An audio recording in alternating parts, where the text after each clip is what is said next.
Okay, so this is a very classic example to find center of mass, assuming that you have in this case, it's going to be a steel plate that has a certain mass, that's 800 grams, and eventually has to rotate around the center of mass. The question is, you need to find out what are the x and y coordinates for the center of mass.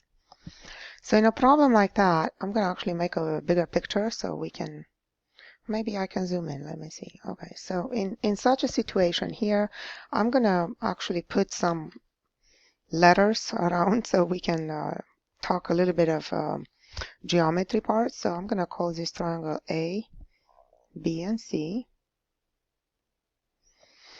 And the idea is you kind of have to integrate, right? So we have the height of the isosceles triangle as being 0.3 meters. We have the base as being 0.2 of a meter. So I may as well just put them down here. Let me see if I can change how thin I go. All right. And the question is, in order to find this, you will need to define a small portion of it, and we'll kind of extremely thin a small element. Okay, let's undo this and try this again. Okay, so here we are. So we picked a small area element of the total area, and let's consider that the thickness of this is dx. Very good. So now I'm going to name the edges right here M and N. This kind of forms two triangles, triangle ABC and triangle AMN, and they are proportional. So corresponding parts of such triangles will also respect the proportionality. Now let's define the length. Let me change colors here. So I'm going to define the length. Okay, let's try this again. All right, let's go to the very top. Okay, I guess it doesn't really like it to be right where I put it, but we'll deal with it. Forget it. We'll just make it like that. Okay, so this small element dx has a certain length L that we don't know, but we will find it by using the proportionality between the two triangles. And then also the distance from the vertex A to where the point is, right?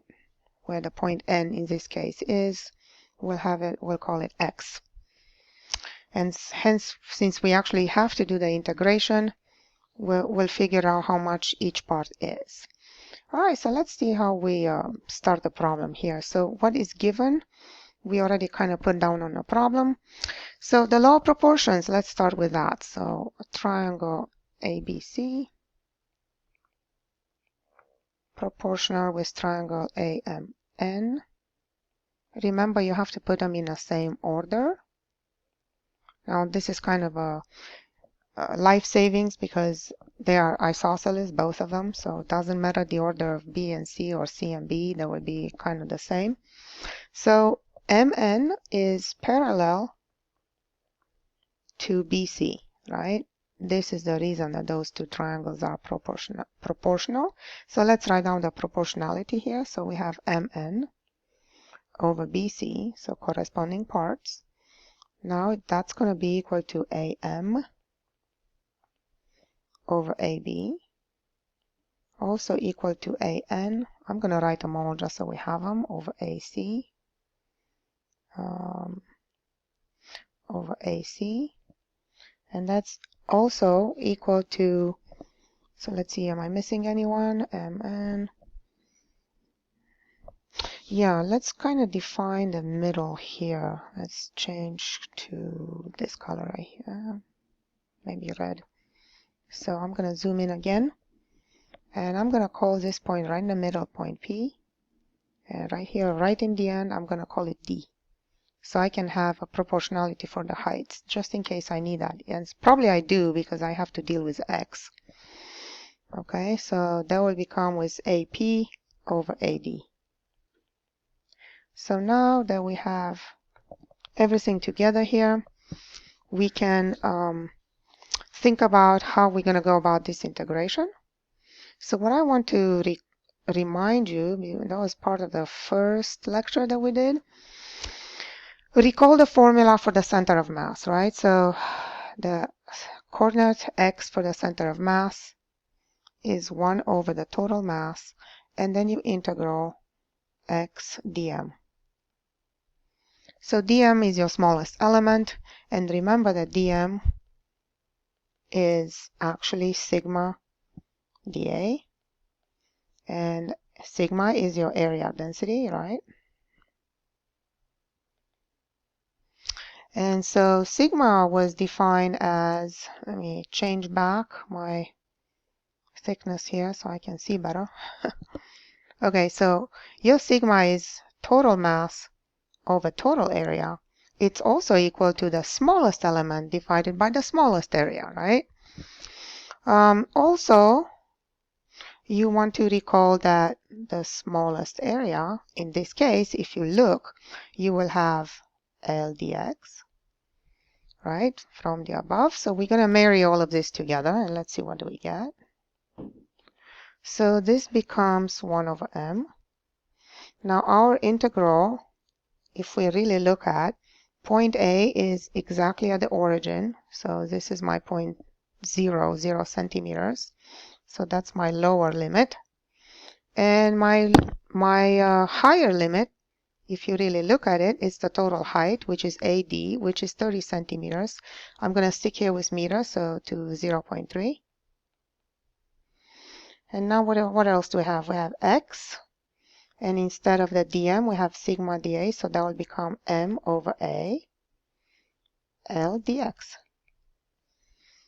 Very good. Now the question is, who is L? So if we are really looking at the proportionality from here, we'll derive into L divided by 0.2 is equal to x divided by 0.3. So meaning that I can express L, function of x, so that becomes x 0.2 over 0.3, so simply said 2 over 3. I can use that. Alright, so I'm going to put my L in there. All of this L will go in here. And I can actually do the integration, but let's talk about how much that area is. So we have L, mass is given. We integrate for x, so we need the area. So let's not forget about that one. So what is our total area? It's area of a triangle, so 1/2 base times height, 0.2 times 0.3. This becomes 0.03. These are meters squared. All right, so now we have the area as well. So this is our area that goes in here. So I think we have all the elements, and we can actually go about our life and integrate here. So xm, so x for the center of mass becomes 1 over m. Now m goes out over, it's going to be 0.03 times 2 over 3 that goes out. And then what's left over, integral from 0 to 0.3 of x squared dx, right? Because you had your L as x times 2 over 3, and that x times the other x that was present at the beginning of the integral, right here, gives you the x squared. Very well. Let's continue on that one. So what do we have here? So mass simplifies out. So we end up here with 22.23. Integral from 0 to 0.3 of x squared dx. All right.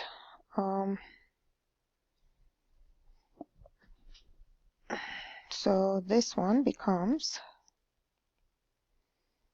2223 times 1/3 x cubed, 0 to 0.3. All right, and in the end, if you plug in your limits of integration, so let's say 22 divided by 3, that's about 7 something, so 7.4, and that will be 0.3 cubed. This is 0.2 meters. So we essentially get x for the center of mass. It will be situated on the x-axis at 0.2 of a meter or 20 centimeters. The question is, how much is y? So if you look actually at this, you don't have to do much, because the vertex A is situated on the x-axis, right? So at y equals 0. So due to symmetry, you have no other choice but YCM is equal to 0. So let me zoom out, and y for the center of mass is 0, and I just explained why a second ago.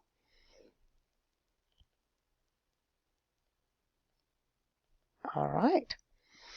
I hope this helps, and we'll see each other in the next video.